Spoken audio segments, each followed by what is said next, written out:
The country club dining room gleamed with old money and older traditions. Crystal chandeliers hung from vaulted ceilings, casting warm light over tables dressed in cream linens and silver place settings. My parents' 40th anniversary celebration was exactly the kind of event they lived for. Elegant, expensive, and packed with everyone who mattered in their social circle.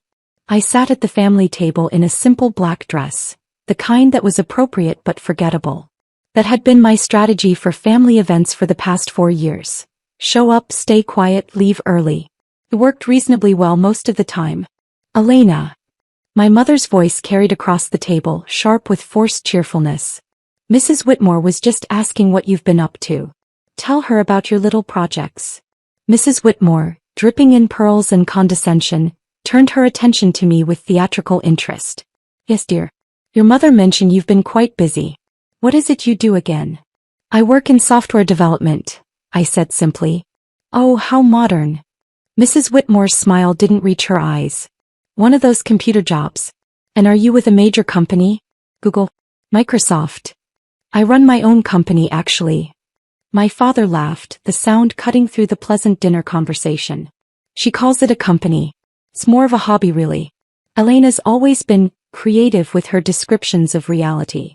Heat crept up my neck but I kept my expression neutral. 28 years of practice had taught me how to absorb these moments without reacting. Now Richard, Mrs. Whitmore said, though her tone suggested she was enjoying this, I'm sure Elena is doing her best. Her best. My mother dabbed at her lips with her napkin, a gesture I'd seen 1,000 times when she was preparing to say something cutting. That's part of the problem, isn't it? Elena's best has always been somewhat limited.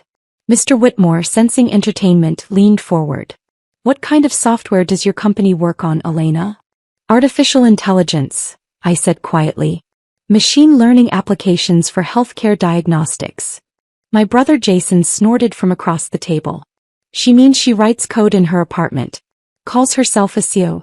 He made air quotes around the word. Our little sister, the entrepreneur.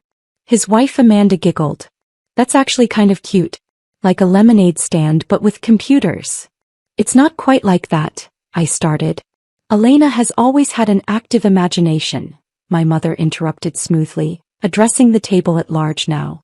At least 20 people were listening, all of them part of my parents' inner circle of wealth and influence. Even as a child, she'd make up these elaborate stories about what she was going to accomplish.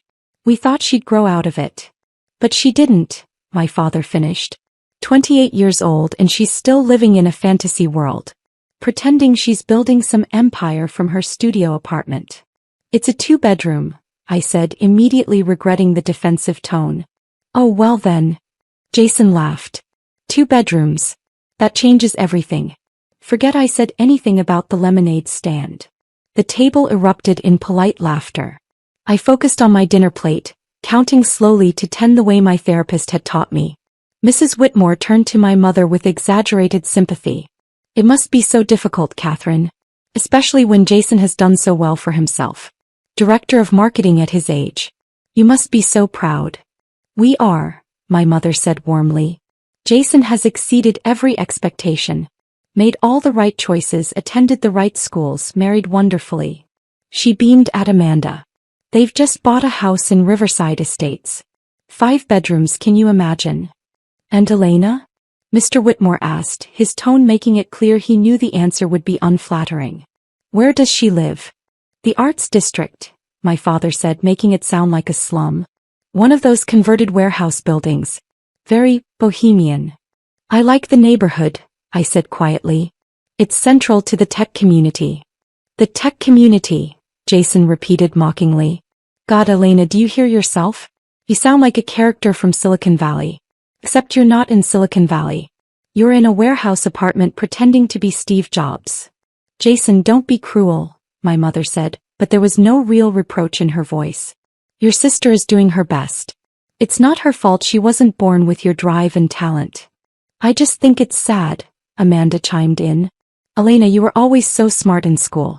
Everyone thought you'd do something meaningful. But here you are, almost 30, still playing around with computers like a teenager. Don't you want a real career? A real life? This is my real life, I said, keeping my voice even. My father set down his wine glass with enough force to make it ring against the table. That's exactly the problem, Elena. This is your real life. Living alone, working on projects no one understands, earning God knows how little money with no prospects, no future and no ambition beyond your next coding session or whatever it is you do. Richard, Mrs. Whitmore said, leaning in conspirationally, surely Elena must make some money from this computer work? Even if it's not much. We honestly don't know, my mother said. She refuses to discuss finances with us. Won't accept our help, won't take our advice. She's always been stubborn that way. Independent, I corrected softly. Stubborn, my father overrode me. Foolishly, pointlessly stubborn. We've offered her positions at the firm, entry-level naturally since she has no real business experience, but she insists on pursuing this technology nonsense. Mr. Whitmore shook his head sadly. Such a waste. You and Catherine built one of the most successful real estate development firms in the state. The connections, the opportunities you could provide, and she chooses computers. In a warehouse apartment, Jason added helpfully. Don't forget the warehouse apartment. Very important detail. More laughter rippled around the table. I noticed several people from nearby tables glancing over, drawn by the spectacle of my family's public dissection of my failures. My mother addressed the growing audience with practiced grace. We've made peace with Elena's choices. Not every child can be successful. Some people simply aren't built for achievement. We love her anyway, of course. Of course, Mrs. Whitmore agreed. Though it must be hard watching her waste her 20s like this. It's devastating, my mother said, her voice catching just enough to sound genuine. To watch your child fail at life, to know they could be so much more if they'd just listen. It breaks a parent's heart. I'm not failing, I said louder than I intended. Several conversations stopped. I'm building something. Just because you don't understand it doesn't mean it's not real. My father's face darkened. Don't raise your voice at this table, Elena. We're celebrating our anniversary with friends and family. If you can't be pleasant, you can leave. Maybe I should. I started to stand. No. My mother grabbed my wrist, her fingers tight. You'll stay and you'll be gracious. This is our day and you will not ruin it with one of your dramatic exits. Sit down. I sat. 28 years old and I still couldn't quite defy my mother's direct commands. The problem, my father said, addressing the table again now that order was restored, is that Elena has never understood her limitations. We've tried to help her see reality, but she's convinced herself that she's some sort of genius entrepreneur. It would be funny if it weren't so sad. She couldn't succeed if she tried, he continued, warming to his theme. Several more people from nearby tables were openly listening now. She's just not built for it. Some people have what it takes. The drive, the intelligence, the social skills necessary for real success. Others.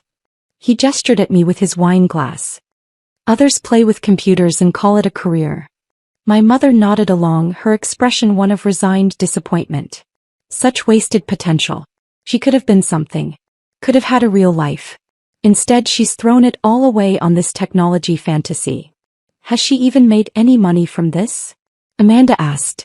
Like actual money? If she has, she's kept it very quiet, Jason said. Which tells you everything you need to know. If Elena had actually succeeded at anything, trust me, we'd hear about it. She'd make sure everyone knew. That's not fair, I said quietly. I don't broadcast my work because I prefer privacy. Privacy, my father scoffed. That's what failures call it when they have nothing to show for themselves. Privacy. Elena, successful people don't hide their success. They're proud of it. The fact that you've told us nothing about your supposed company in 4 years speaks volumes. Mrs. Whitmore patted my hand with false sympathy. Dear, there's no shame in not being as successful as your brother. Not everyone can be exceptional. Some people are just ordinary. And that's perfectly fine. Exactly, my mother agreed. We've been telling Elena this for years. Stop trying to be something you're not. Accept your limitations. Maybe find a nice entry-level position somewhere, meet a nice man, settle into a normal life. There's no shame in being average. I'm not average, I said, my voice barely above a whisper. No, my father agreed. You're below average. An average person would have recognized their shortcomings and adjusted accordingly. You're still chasing impossible dreams at 28. That's not average, Elena. That's delusional. The words hit like physical blows, but I'd learned long ago not to show the damage. I sat there, calm and composed, while my parents systematically destroyed me in front of 50 witnesses. Jason was scrolling through his phone now, smirking. Hey, Elena, remember that business plan you showed us 3 years ago? The one Dad called science fiction written by someone who doesn't understand business? Whatever happened to that? I implemented it, I said simply. You implemented it, he repeated, making it sound absurd. Hey. And how's that going? Made your first million yet? His tone made it clear he expected the answer to be no. Before I could respond, Mr. Whitmore's phone buzzed. He glanced at it, frowned, then looked at it more carefully. His expression shifted from polite interest to confusion to absolute shock. That's odd, he muttered. What is? Mrs. Whitmore leaned over to look at his screen. Her eyes went wide. Oh my God. Several other phones around the room started buzzing in rapid succession. The soft notification sounds created a wave of electronic chirping that spread through the dining room like falling dominoes.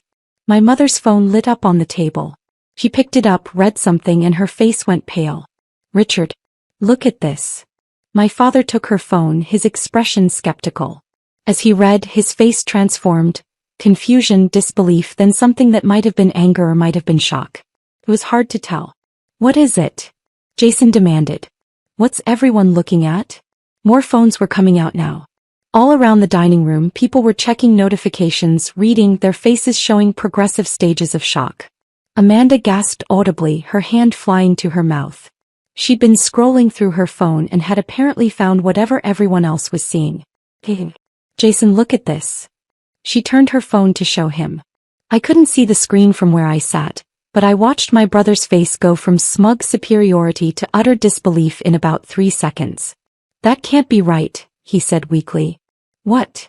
I asked, though I had a sinking feeling I knew what was happening. What can't be right?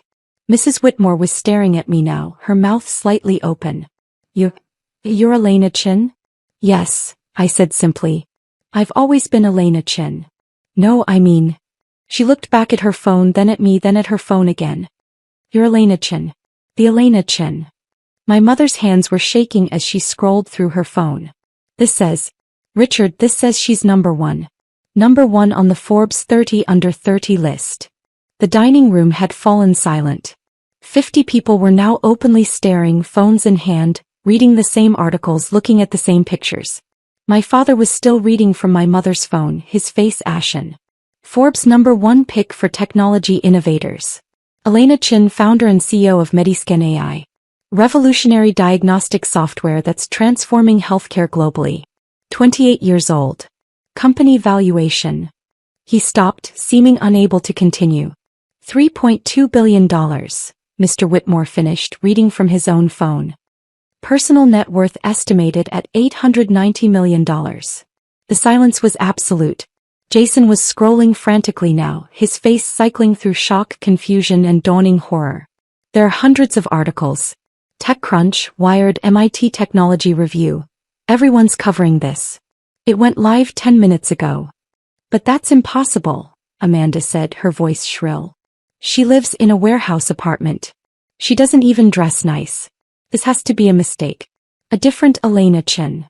Mrs. Whitmore turned her phone around, showing a professional photo from the Forbes article. It was definitely me, though I looked far more polished than I did at family dinners. Does this look like a different Elena Chin? My mother was reading now, her voice hollow. Mediscan AI uses advanced machine learning algorithms to detect early-stage diseases from standard diagnostic images with 99.7% accuracy. The software has been adopted by over 2,000 hospitals worldwide. It's projected to save over 100,000 lives annually by catching cancers and other diseases years earlier than traditional diagnostic methods. Elena founded the company 4 years ago. My father read from another article. Working alone from her apartment, she developed the initial algorithms. She's been notoriously private, refusing interviews and publicity while building her company. The Forbes 30 under 30 list represents her first major public exposure. More people were reading now, sharing details back and forth. Her software is being called the most significant diagnostic breakthrough in 50 years, someone said from a nearby table. Johns Hopkins just published a study on it, someone else added. Reduced false positives by 87%. The WHO is in talks to implement it in developing countries, another voice chimed in. Jason had found a video interview I'd done 3 months ago with MIT Technology Review. The only interview I'd agreed to, and only because they'd promised to keep it low profile until this month. He played it and my voice filled the dining room through his phone's speaker. The goal was never to make money, Video Me was saying. The goal was to save lives. Too many diseases are caught too late. If we can use AI to detect them earlier, catch them before they become terminal, we can fundamentally change healthcare outcomes globally. The business side was necessary to scale the technology, but the mission has always been patient outcomes. The interviewer's voice. Your software is now in hospitals across 6 continents. How does it feel to know you've created something that will save tens of thousands of lives? Humbling, Video Me replied. And like validation that 4 years of 18-hour days were worth it. Jason stopped the video, his hand shaking slightly. Mrs. Whitmore was still reading, her voice stunned. It says here that you've donated $200 million to medical research. That you've established scholarships for 500 students from low-income backgrounds to study computer science and medicine. That you personally funded the installation of your software in 20 hospitals in underserved communities. The software in those hospitals is provided free of charge in perpetuity, Mr. Whitmore added, reading from another article. Elena Chin has stated that no hospital will ever be denied access to Mediscan AI due to inability to pay. My mother was crying now, tears streaming down her carefully made-up face. You did all this? In 4 years?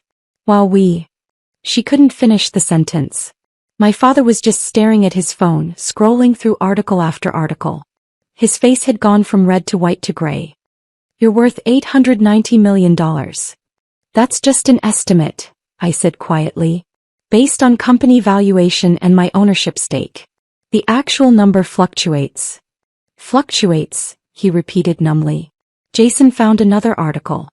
Business Insider is calling you the most important healthcare innovator of the decade. They're comparing you to the inventors of the MRI and CT scan. That's generous, I said. I just wrote better software. Better software. Amanda's voice was nearly hysterical. You created technology that's saving lives all over the world and you call it better software? A man from a nearby table approached, his expression apologetic. Miss Chin? I'm Dr. Marcus Williams. I'm a radiologist at Presbyterian Hospital. I use your software every day.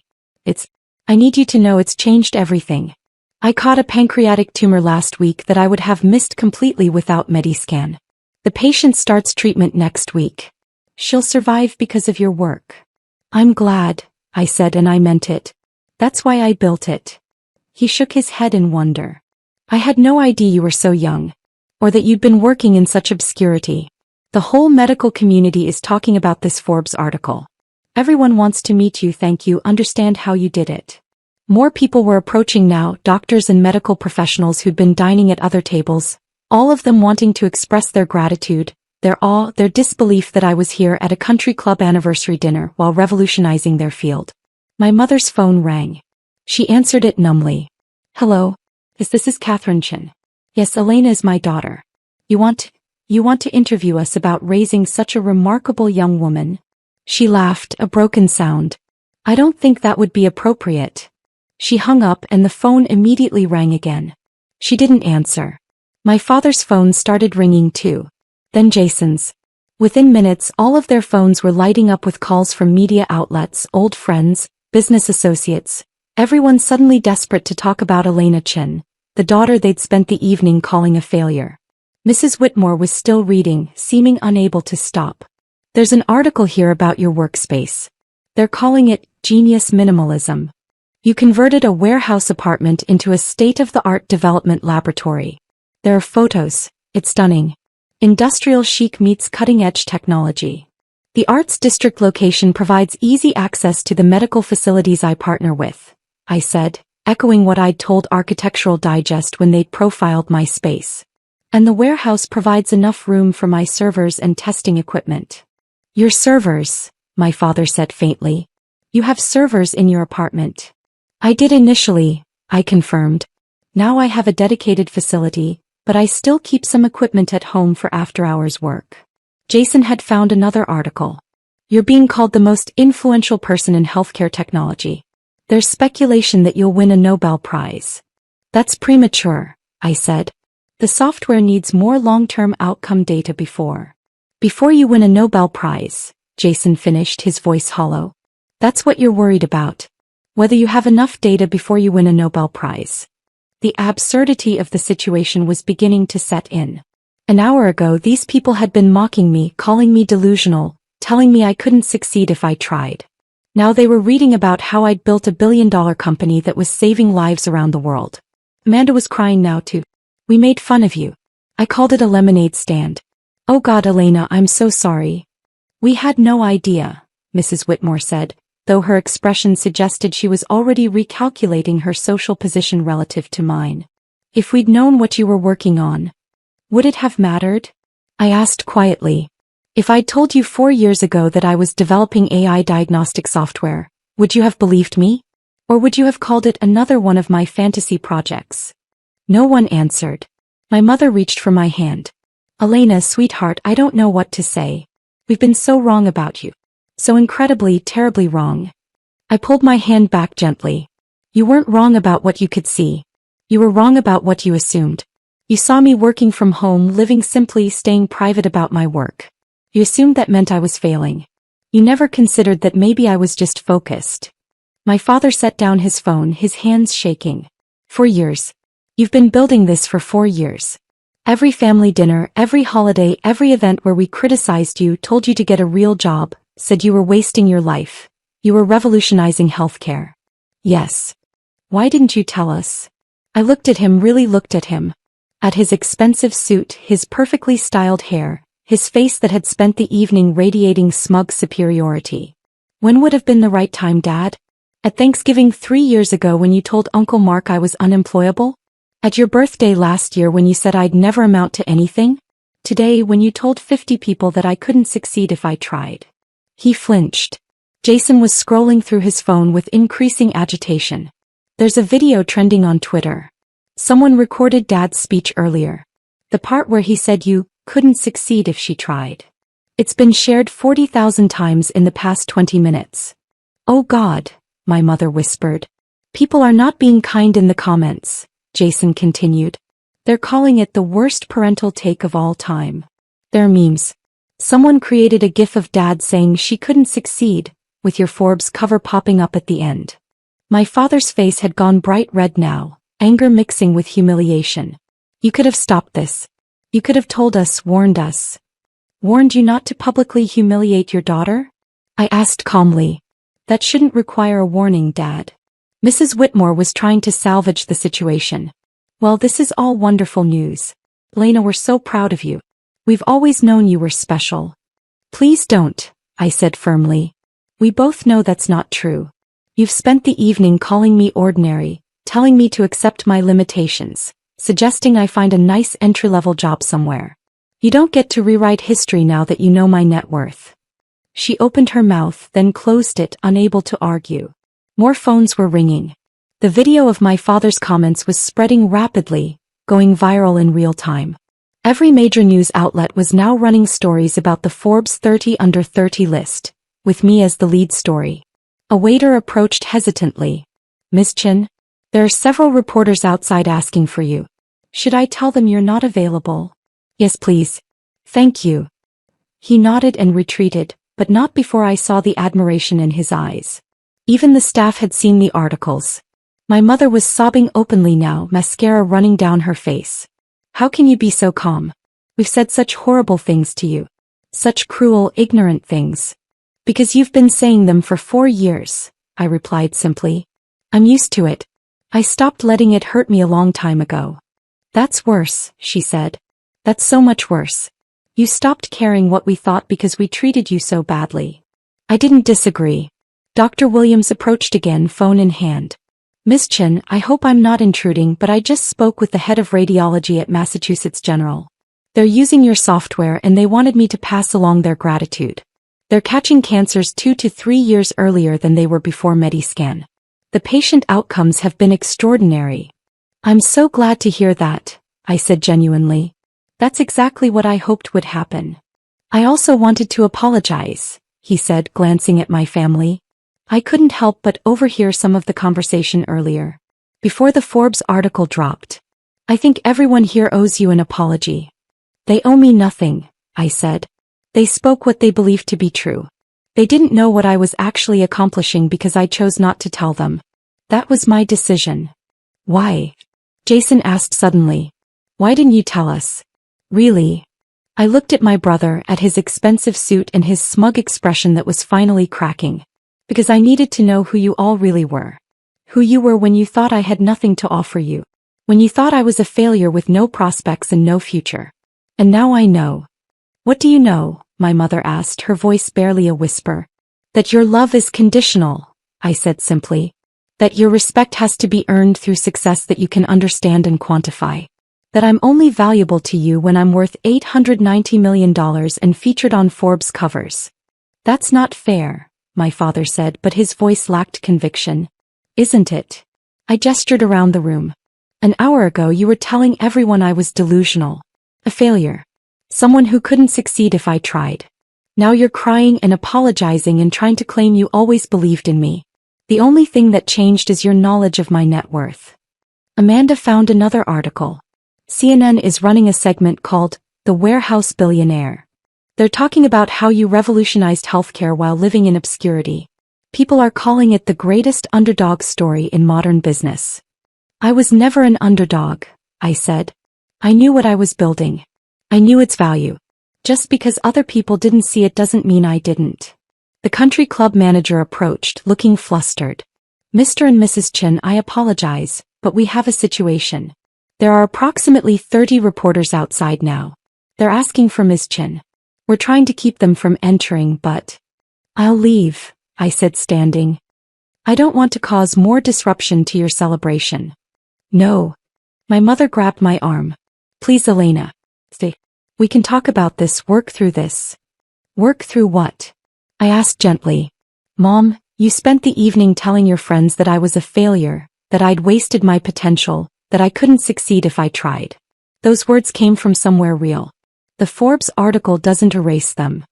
But we didn't know, she insisted. If we'd known what you were building, you would have treated me differently, I finished. That's exactly my point. Your treatment of me was based entirely on what you thought I could offer you. And now that you know I'm successful, you want to change the dynamic. But I don't. My father stood, his face a mix of shame and anger. What are you saying, Elena? That you're cutting us off? Your own family? I'm saying that I'm going to leave now. I'm going to go home to my warehouse apartment with my servers and my development equipment.